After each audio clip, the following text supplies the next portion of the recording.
সম্মান নিয়ে যা অপমান অপদস্থমূলক কথা বলবে, গোটা বিশ্বের মুসলমান তা মেনে নেবে না। মুসলমানদের কলিজা হলো বিশ্বনবী মুহাম্মদ সাল্লাল্লাহু আলাইহি ওয়াসাল্লাম। হুজুরকে নিয়ে কটূক্তি করবি আর মুসলমানরা ঘুমাবে, এমনটি হতে পারে না। আমরা দেখলাম কয়েকদিন আগে ভারতের এক হিন্দু পুরোহিত, মুম্বাইয়ের এক হিন্দু পুরোহিত আমার রাসূলুল্লাহর সম্মান নিয়ে, আমার রাসূলুল্লাহকে নিয়ে কটাক্ষ করে কথা বলল,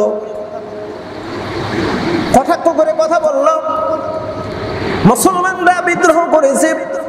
এবার এই হিন্দু পুরোহিতের পক্ষ নিয়ে কথা বলেছেন নরেন্দ্র মোদীর দলের একজন মুখপাত্র।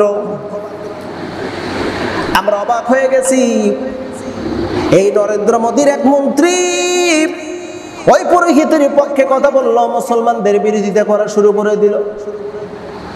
আলহামদুলিল্লাহ, আল্লাহু আকবার। গোটা ভারতবর্ষের মুসলমানেরা লিল্লাহি তাকবীর বলি লং মার্চ করা শুরু করেছে। গেছি মুম্বাই শহরে, মুম্বাই শহর যেন এখন তাকবীরের শহরে পরিণত হয়ে গেছে। ওদের কলিজায় একটু কাঁপে না, মুসলমানদের কলিজা।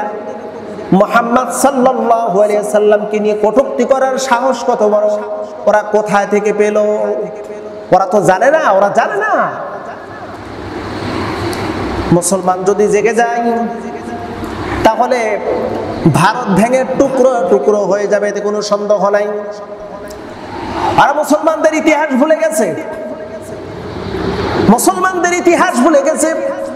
মুসলমানদের ভিতরে আছে ঈমান। ঈমানের শক্তিটাকে যদি কাজে লাগায় আর যদি লিল্লাহি তাকবীর বলে যখন ময়দানে দাঁড়াবে, কোন কাফের বেঈমান এদেরকে প্রতিহত করার দুঃসাহস পাবে না। আমরা যতটুকু জানি ইসলামের ইতিহাস যেটা বলে, হাতে গোনা কয়েকজন মুসলমান অথচ তারা বিশাল বিশাল যুদ্ধের বিজয় নিয়েছে। মুসলমানদের প্রথম যুদ্ধ, ইসলামের প্রথম যুদ্ধ বদর যুদ্ধ। বদর যুদ্ধে মুসলমান সংখ্যা ছিল মাত্র 313 জন, আর ওদিকে কাফেররা ছিল 1000। কাফেরদের বিরুদ্ধে 300 জন মুসলমান যুদ্ধ করে জয়লাভ করেছে। ওরা কি ভুলে গেছে হিমসের কেল্লার অবরোধের কথা? হাতে গোনা মাত্র 13 জন মুসলমান ছিল, মাত্র 13 জন। একটু ভিন্ন রাত আছে, হাজার হাজার ইহুদির হিমসের কেল্লার ভিতরে কেউ সাহস পায়নি মুসলমানদের বিরুদ্ধে তরবারি ধরার। মুসলমানের ইমানের শক্তি নিয়ে যদি একটা বার জাগ্রত হয়, ভারত ভেঙে টুকরো টুকরো হয়ে যাবে, এতে কোনো সন্দেহ নাই। ভারত ভেঙে টুকরো টুকরো হয়ে যাবে। মুসলমানদের নেতা, বিশ্ব নেতা মুহাম্মদ সাল্লাল্লাহু আলাইহি ওয়াসাল্লাম, তাকে নিয়ে কটূক্তি করবে, মুসলমানরা সহ্য করতে পারে না।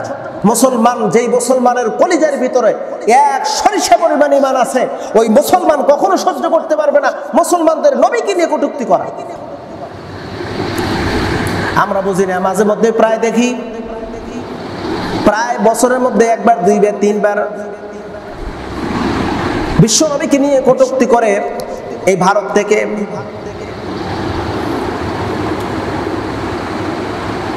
আমরা বুঝতে পারি না কেন ওরা করে, অথচ গোটা বিশ্বের মুসলমানদের মধ্যে কোন মুসলমান কি ওদের কোন দেব দেবীকে নিয়ে কটাক্ষ করেছে? হ্যাঁ, আমরা এই কথাটা বলি, মিথ্যা ধর্ম, হিন্দু ধর্ম মিথ্যা ধর্ম, খ্রিস্টান ধর্ম মিথ্যা ধর্ম, ইহুদি ধর্ম মিথ্যা ধর্ম, একমাত্র ইসলাম ধর্ম হলো শান্তির ধর্ম, হক ধর্ম। এ কথাটা আমরা বলে থাকি, কিন্তু আমরা কটাক্ষ করি না। কারণ আল্লাহ পাক রব্বুল আলামিন বলেন, লা ইকরাহা ফিদ্দীন, খবরদার ও মুমিন, কোন ধর্মকে নিয়ে কটাক্ষ করে কথা বলো না। আমি কটাক্ষ করতেই পারি না, এই অথরিটেশন আল্লাহ আমাকে দেন নাই। তবে হ্যাঁ, আমাকে সত্য কথাটা বলতে হবে। যেই সত্য কথাটা এমন ভাবে বলতে হবে যেন তোমার ধর্মের উপরে কটাক্ষ না হয়। আল্লাহর নবী সাল্লাল্লাহু আলাইহি সাল্লামের জন্ম যেখানে মক্কায়, যেই জমিনে জন্ম সেই জমিনে কিন্তু মূর্তি পূজা হতো। কাবা ঘরের ভিতরে 360টা মূর্তি রেখেছিল, পূজা অর্চনা করত। আল্লাহর হাবিব দীর্ঘ 52টা বছর, জন্ম থেকে 52টা বছর পর্যন্ত মক্কায় ছিল, যেখানে মূর্তি ছিল। হুজুর আমার কোনো মূর্তির বিরুদ্ধে কথা বলেন নাই, লাত মানাত হবল লজ্জাত এগুলোর বিরুদ্ধে তিনি কথা বলেন নাই। তিনি বলেছেন এই কথা কটাক্ষ করে কথা বলেন নাই, শুধু একটা কথা বলেছি, এগুলো তোমাদের মুক্তি দিতে পারবে না, বরং মুক্তি যদি পেতে চাও তাহলে আল্লাহ পাকের প্রতি ঈমান আনয়ন করো। কেবল আল্লাহ পাক তোমাদেরকে নাজাত দিতে পারেন, এই মূর্তি তোমাদের কখনো নাজাত দিতে পারবে না। কিন্তু কটাক্ষ করেন নাই, কটাক্ষ করার কোনো অপশন নাই।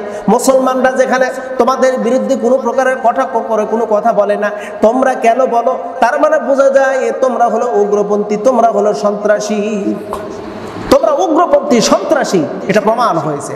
পৃথিবীর ভিতরে সবচেয়ে দ্বিতীয় নাম্বার সন্ত্রাসী তোমরা, প্রথমত হলো ইহুদি, আর দ্বিতীয় নাম্বার হলো তোমরা মুশরিক, ভারতের হিন্দুরা। সন্ত্রাস, নৈরাজ্য, এটাই তোমাদের কাম্য, এটাই তোমাদের কাজ, এটাই তোমরা সর্বদাই তোমরা করার চেষ্টায় নিমগ্ন থাকো। এখনো সময় আছে। যেই পুরোহিত আল্লাহর নবীকে নিয়ে কটাক্ষ করেছে, তাকে ধরো আর আইনের আওতায় এনে তার দৃষ্টান্তমূলক শাস্তি দেওয়া প্রকাশ্যে, যেন এই ভারতবর্ষের ভিতরে কোনো হিন্দু যেন আল্লাহর নবীকে নিয়ে কটাক্ষ করে কোনো কথা যেন না বলতে পারে। আর তা যদি না হয়, সঠিক বিচার যদি না করো, আজকে লং মার্চ করেছে মুসলমানেরা, মুম্বাই শহর ঘেরাও করে ফেলেছে, এরপরে দিল্লি, এরপরে বাংলা, প্রত্যেকটা প্রদেশের মুসলমানরা খেপেও যাবে। আজকে গোটা বাংলাদেশের বিভিন্ন জায়গা থেকে মিছিল হচ্ছে, সংগ্রাম হচ্ছে, বিক্ষোভ হচ্ছে। ওই ভারতের ওই কটাক্ষ করে আমার নবীকে যে বলেছে তার বিরুদ্ধে আমরা চাই খুব দ্রুত একে শাস্তির আওতায় আনা হোক, নইলে আগুন জ্বলবে, ভারতকে ভেঙে টুকরো টুকরো করা হবে। মুসলমানরা ঐক্যবদ্ধ।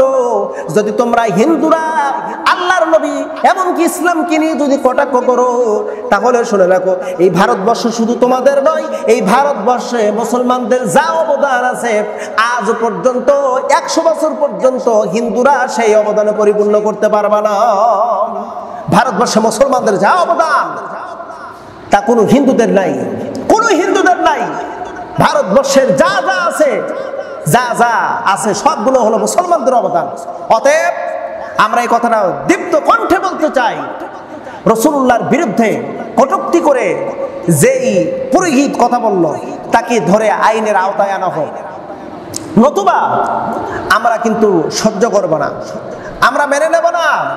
খুব দ্রুত ভারতের বিরুদ্ধে আলটিমেটাম দেবে গোটা বিশ্বের মুসলমান, গোটা বিশ্বের মুসলমান।